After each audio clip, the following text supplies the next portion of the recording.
So we're into the woods, probably fairway woods mainly, but basically what you're finding is you're not getting consistent with the low point.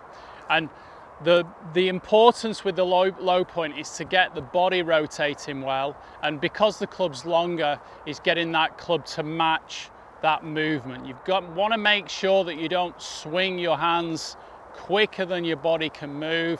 You don't want the arms to swing across your body, you need your arms to swing down. Now, what controls low point is basically the following. So if I set up with the club, with a wood in front of you, the club comes in very shallow.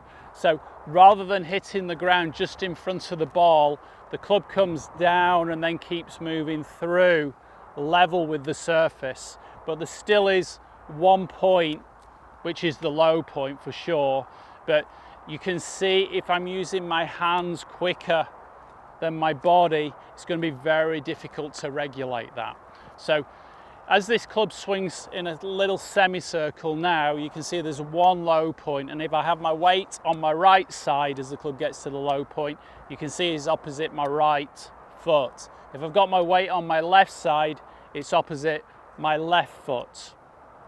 And if I swing and I bend over more, the club's going to make contact with the ground further away from me. And in the same way, if I swing back and my body lifts up, so my spine angle gets straighter, you can see I'm going to hit closer to me. So that straight away, if you bend over more, stand up more, you're going to have a inconsistency from toe to heel on where you strike the ball. The only other thing that's going to affect the low point is where your arms are. And if my arms are more at the side of me, even though my weight's on my left-hand side, if my arms are at the side of me like that, you can see how early I can hit the ground. It's like level with my right foot. Whereas if I have my weight in front of me on my left and I turn and my arms are in front of my chest, you can see how I hit the ground still level, but more in front of my left foot. So it's important to match and get a good blend with your body turn, how your arms come down and come through. If I'm moving my body well, but my arms are at the side of my body there, I might have my weight on my left, but I'm going to make contact with the ground early, so I've got no success in the shot. So it's about getting some harmony between the way your body moves, your arms stay in front of your body, and have that weight more on your left-hand side at the point that the club gets to its lowest position. The other thing that's going to affect it is your spine angle. And from a face-on position, it's really important to keep the spine angle you have set at address. So if you look at my hips, my core, my thoracic spine, and the base of my neck, those are my three cores. When I swing back, I maintain those, they stay on top of each other, and that allows me to sense where the low point is. So as I come down and come through, you can see I can brush the ground where I expect to.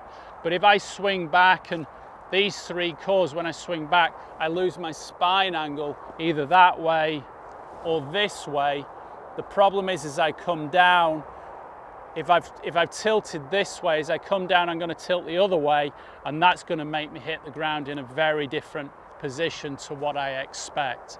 So it's important to understand and learn how to wind the body. I feel the body wind down, my lower body wind down, my upper body stretch up against it, and then that keeps my spine angles in order, and then you can see it comes down and through, and then from that base, that gives you the feeling that your body's working effectively, and then it's just a matter of sensing how to have the hands in the right position and the weight at the right point as you're coming into impact. So the 4 drills to follow are all there to help your body, your arms get into a better position, so we start to strike these fairway woods more consistently.